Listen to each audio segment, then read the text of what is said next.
Alright, good morning YouTube. I'm Krell the King, StansTraining.com, and in today's video, I'm going to be reviewing a bodybuilding program. So, I'm not entirely sure which one I'm going to review just yet.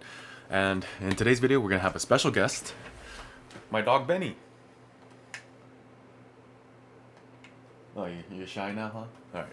Anyway, so one thing you'll notice is that there's the fat training or fat workout program in here as well, and that kind of shows that generally speaking, good bodybuilding programs will include some amount of power or strength training component, and as they should.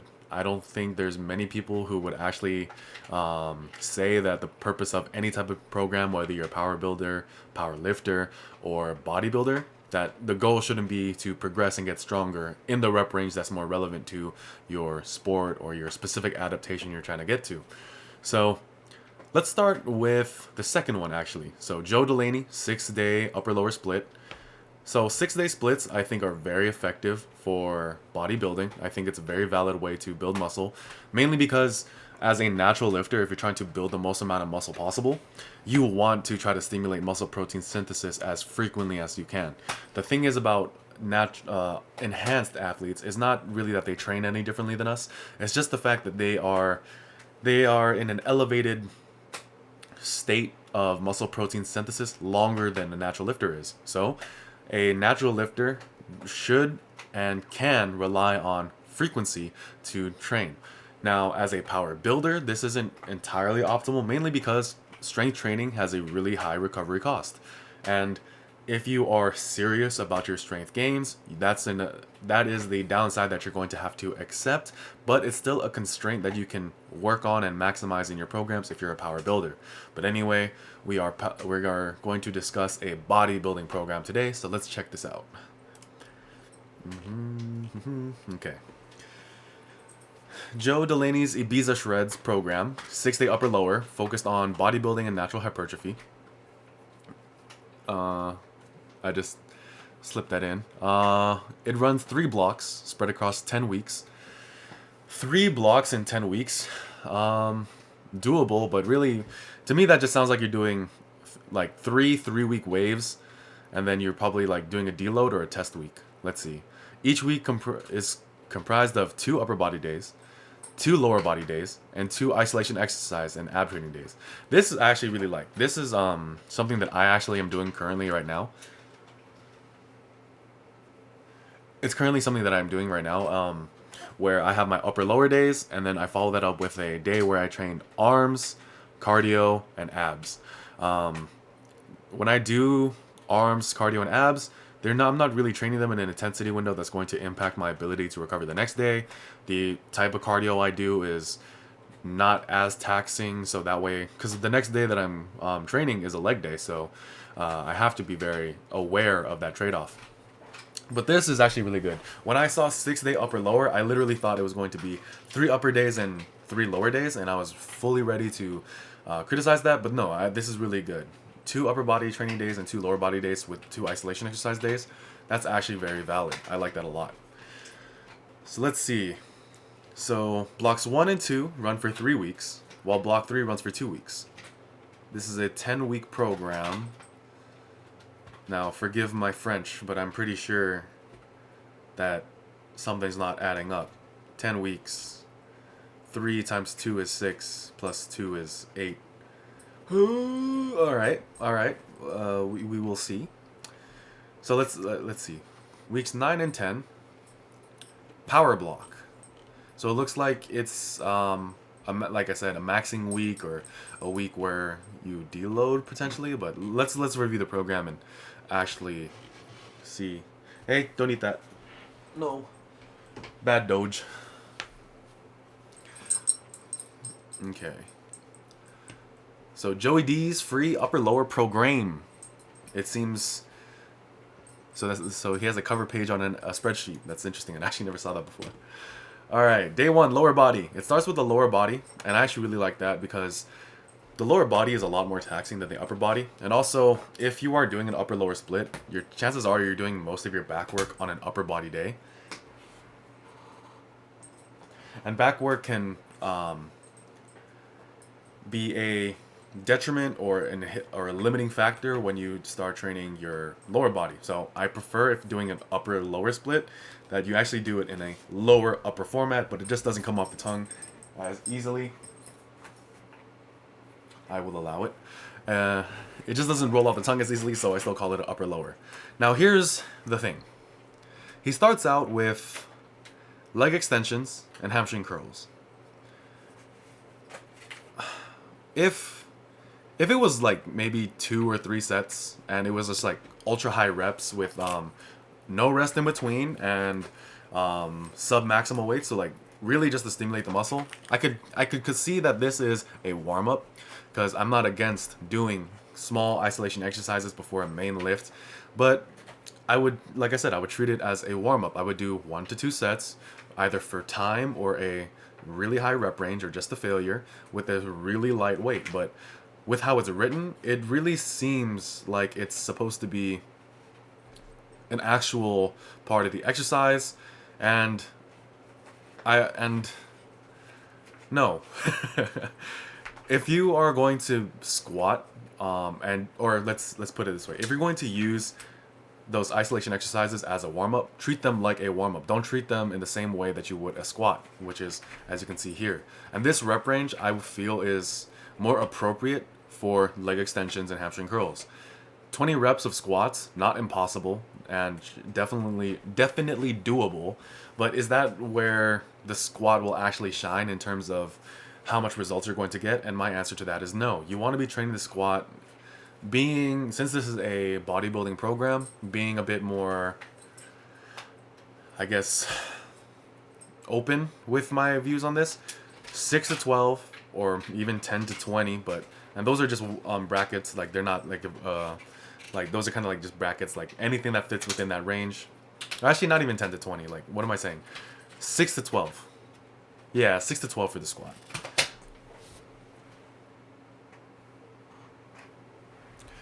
Sorry about that.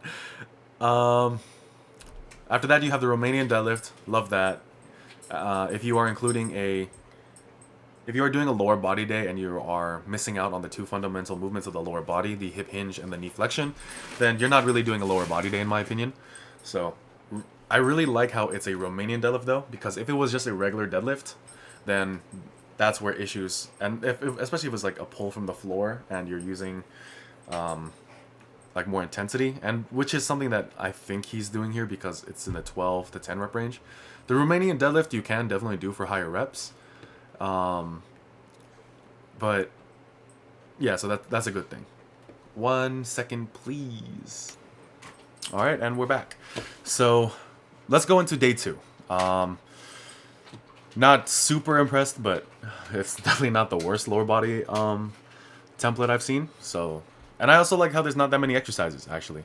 That's actually a good thing about this program. Too many programs just throw in too many damn exercises. Let's go to day 2. Weights ascending, set through sets 1 through 4. So basically you're going up in weight each time, and then you lower the weight on set 5. And MR, pretty sure he means max reps. So you start with a flat dumbbell press. I'm going to look through the other exercises and see what else is in the program. So let's see. Overhead press. Chances are he means with a barbell. Usually I just kind of default to assume that if a exercise is mentioned, it means without, like, let's say saying machine, dumbbell, or barbell or whatever. Usually I default to it meaning barbell, so in this case that's what I'm going to do. Here I'm pretty sure he means barbell. So if, in terms of exercise structure, if it's part of the warm-up, there's a lot more leniency, but generally speaking, you kind of want to start with movements that you're going to overload the most. And I'm pretty damn sure most people are going to overload a barbell movement way more than a dumbbell movement. So the dumbbell movement is an accessory that's being placed first, and I'm not the biggest fan of that. So if this was a barbell bench press, that's fine, simply because you can load a barbell bench press, a flat barbell bench press, way more than you could a barbell overhead press or a barbell incline press. I do like how in between there's a pull, but one thing I would say is that there should be a pull with each push that you do. So flat dumbbell bench press, and you're going to be doing it in 12 to 10 rep range. Not horrible. But my thing is, basically since it's 12, 12, 10, 10, essentially what that means is that that first set of those number of reps is going to be a sandbag. If you're going to be reaching 12 reps on each set, that means you're going to sandbag a set of 12, then you're going to push on a harder set of 12, sandbag a set of 10, and then you're going to push on a harder set of 10. What I'd much rather see is, let's say, a 8 to 12 rep range where you do, let's say, 12, then, like, this is just an example, but like 12, 10, 10, 8, or something like that. Obviously, you can do like 10, 11, whatever, it doesn't really matter. But essentially, if you're going to be adding weight, if you're using a sufficient amount of weight, don't eat this. Ah, you already ruined it. Too late. I am a horrible dog owner. But he's still a puppy, so it's okay. Let's see. So going back to it, so sorry. Yeah, 12, 12, 10, 10. I would much rather use an evolving rep range, because if you're using a heavy enough amount of weight, the chances of you reaching the same number of weight or same number of reps with a heavier weight is pretty slim. Barring any type of, let's say, form breakdown and just forcing yourself to get the weight up. Generally speaking, if you add weight, you are by nature taking away reps from the set, because chances are, unless you're sandbagging really, really hard, you're not going to hit that amount of weight. Yeah, damn, Benny. All right. Next is machine rows. I do like how it's a horizontal press, horizontal pull, followed by vertical press, vertical pull. Now, like I said, I would still do a incline barbell, like with the incline barbell bench press, I would still do like maybe pull-ups with it, like afterwards. And I would really just superset all of this. If you're able to superset these movements in your gym, in your setup, whether you're at home or at a commercial gym, just superset it. And let's see, free exercise. Let's see. So from what it looks like, it says that likely lat prayer or rear delt fly. Not against that at all. Benny, what's that in your mouth? So sorry. All right, back again. Sorry about that. So, let's see. So rear delts, that's a good option here. So you can do incline barbell bench press and then like just kind of turn yourself over and do like an incline dumbbell reverse fly. And that's very valid. I do like how it seems that you're doing, let's see, 5 sets, 5 sets, 5 sets, 5 sets, then 4 sets. That's 24 total sets in the workout. I think that's a bit excessive personally. The reason why I think it's a little excessive is just the fact that if you're pushing intensity on certain movements, the number of sets you're going to be able to feasibly do is severely diminished. However, this is a bodybuilding program, and that's something I need to remind myself when it comes to critiquing this.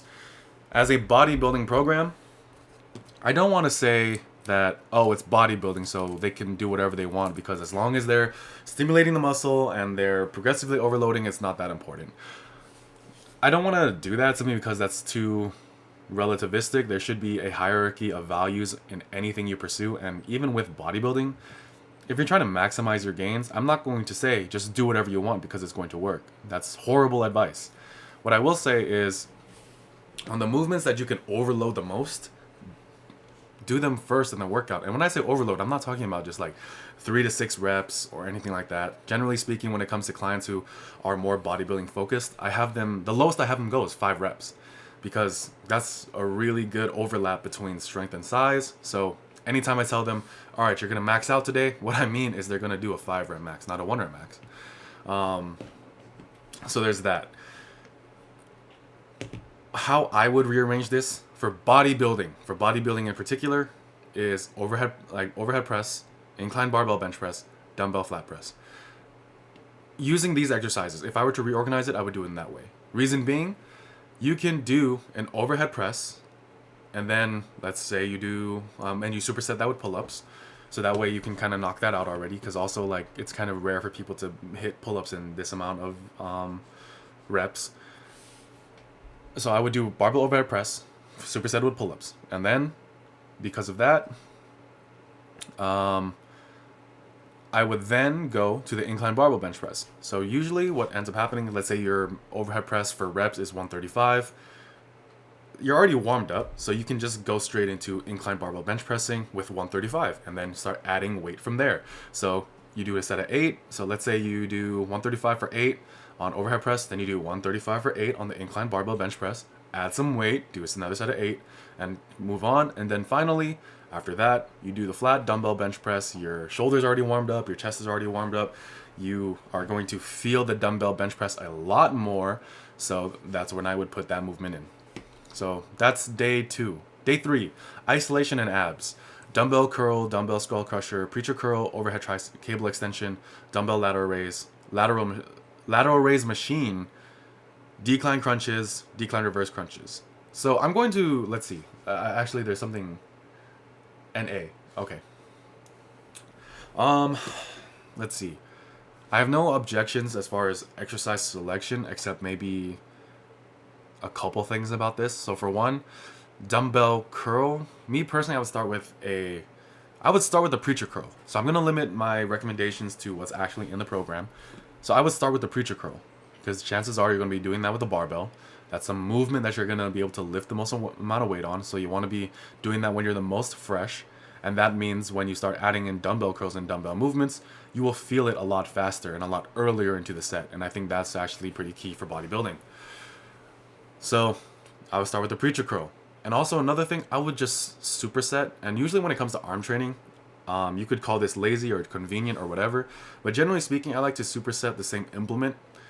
So if I'm doing a preacher curl with an easy bar, I'm going to do an easy bar tricep extension, either whether that be a skull crusher, a nose breaker, a overhead tricep extension, because I'm already have the piece of equipment in my hand. Generally speaking, even though I can't curl as much as I can extend using my triceps, I can just compensate that with the amount of reps that I do for each movement, and that's still really good and really valid. Dumbbell lateral raise and then lateral raise machine. Me personally, so let's see, we have dumbbell curl, dumbbell skull crusher, preacher curl, overhead cable extension. Instead, what I would do is I would make a giant set and do dumbbell curl, dumbbell skull crusher, dumbbell lateral raise. Chances are you're going to need a different set of dumbbells for the lateral raise, because you can definitely curl and extend way more on those much more weight on those movements than you can on the lateral raise. But that's something that you can do. So that's pretty easy to do. You're gonna be that, as long as you're not that guy taking literally 3 different sets of dumbbells, don't be that guy. But you can easily just have 2 sets of dumbbells available and do that movement. Then preacher curl, overhead cable extension, lateral raise machine. You can do a giant set with all 3 of those movements. And then you go into decline crunches, decline reverse crunches. You can keep it like this. There's nothing wrong with that, putting it at the end of your session, or add it to the giant set. So that way you're in the gym even for a shorter amount of time, you're getting all your work done, and you're getting a better conditioning effect, very slightly because it's arms, and then from there, you're good, you're Gucci. And then it repeats. For bodybuilding, that's okay, because literally all they care about is muscle size. And let's see, it has a hinge, it has a squat, it has pressing, and it has arms. What else can you really wish for? Week 2 on block 2. So here it actually looks like a better program, kind of. Let's see. So literally the only thing that changes in let's say block 2 and block 1 is the position of the squat. And honestly, this is how it should have been in block 1. I think that this should be moved up so you do remaining deadlifts after the squat, but that's just me. But from what it looks like, besides changes in sets and reps, that's the only major difference. So kudos there. Block 3, same thing. That's a big problem, and this is why I'm actually when I look at programs that are made, I'm always really hesitant when someone says they made a 10-week program. Or 10-week program, 12-week program, or anything like that, is because, is it really? If you're just changing sets and reps, are you really making a program that's that's for that amount of time? Or are you just giving them a program and then showing them the progression. I think that's a very different thing, but that's just like a personal thing in my mind and how I think about it. So I could be wrong there. But generally speaking, like when I think of a 10-week program, and especially a program where they are trying to use blocks, the blocks need to be distinctly different from one another, and here they're not. So block periodization, generally speaking, not my favorite form of periodization, but if it is to be used, it means that this should be more specific towards size, and this should be more specific towards general strength, and this should be somewhere in between. If it was done properly, that's what it would be trying to do. So basically what I'm saying is for weeks 1 to 3, you want to be pushing the intensity, and your progression should be trying to intensify certain movement patterns. For week 5 to 8, you're going to use that intensity that you built up in weeks 1 to 3, and then you're going to start adding in higher rep ranges, more sets, and more and training that way. And then on week 9, like now, you're going to be doing mostly bodybuilding work with heavier weights, and then you're good. So a lot of focus on high reps, high sets, and stuff like that. Like that's, if you're going to do blocks, do it like that. So not a horrible program. There's a lot of things I like about this program in general. It seems very doable. There's a lot of good elements. So for example, 6 days a week, but it's a 6-day upper lower, but you're really doing a 4-day upper lower with arms and abs and maybe cardio on another day, and I like that. There's not too much exercise selection. It does have a lot of sets though, so but that's from a power building perspective. So in bodybuilding, because you're always training submaximally, you can definitely get away with that. So not horrible by any means, but that is my thoughts on this program. If you like the video, please like, comment, and subscribe. It really helps out the channel. Thank you so much for watching. I'm Kurelsa King, StanStrength.com. Have a good day.